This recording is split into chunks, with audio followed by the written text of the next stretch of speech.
పూరా local. Welcome to పూరా local. Hyderabad లోని లూలు మాల్లో జరిగిన the Raja Saab movie event తీవ్ర దుమారం రేపుతోంది. ఈ ఈవెంట్ లోనే హీరోయిన్ నిధి అగర్వాల్ కి చేదు అనుభవం ఎదురైంది. యంగ్ రెబల్ స్టార్ ప్రభాస్ నటిస్తున్న ఈ భారీ చిత్రంలో సాంగ్ లాంచ్ సందర్భంగా హీరోయిన్ నిధి అగర్వాల్ అక్కడికి హాజరయ్యారు.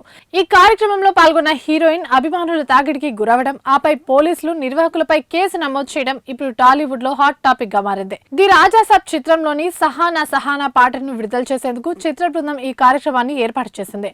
ఈ ఈవెంట్ కు నిధి అగర్వాల్, రితిక్ కుమార్, దర్శకుడు మారుతి హాజరయ్యారు. ప్రభాస్ సినిమా కావడంతో ఫ్యాన్స్ భారీగా తరలివచ్చారు. మాల్లోని అంతస్తులన్నీ జనంతో కిక్కిరిసిపోయాయి. కార్యక్రమం ముగిసిన తర్వాత నిధి అగర్వాల్ తిరిగి వెళ్తున్న సమయంలో పరిస్థితి అదుపు తప్పింది. సెక్యూరిటీని దాటుకుని వందలాది మంది అభిమానులు ఆమెను చుట్టుముట్టారు. సెల్ఫీల కోసం ఆమెను తాకేందుకు జనం ఎగబట్టడంతో నిధి తీవ్ర అసౌకర్యానికి గురయ్యారు. దీనికి సంబంధించి ప్రస్తుతం సోషల్ మీడియాలో వైరల్ అవుతున్న వీడియోల్లో నిధి భయంగా ఉక్కిరిబిక్కిరి అవుతూ కనిపించడం అభిమానులను కలిచివేస్తోంది. చివరికి సెక్యూరిటీ సిబ్బంది అతి కష్టం మీద ఆమెను కారు ఎక్కించి అక్కడి నుంచి తీసుకెళ్లారు.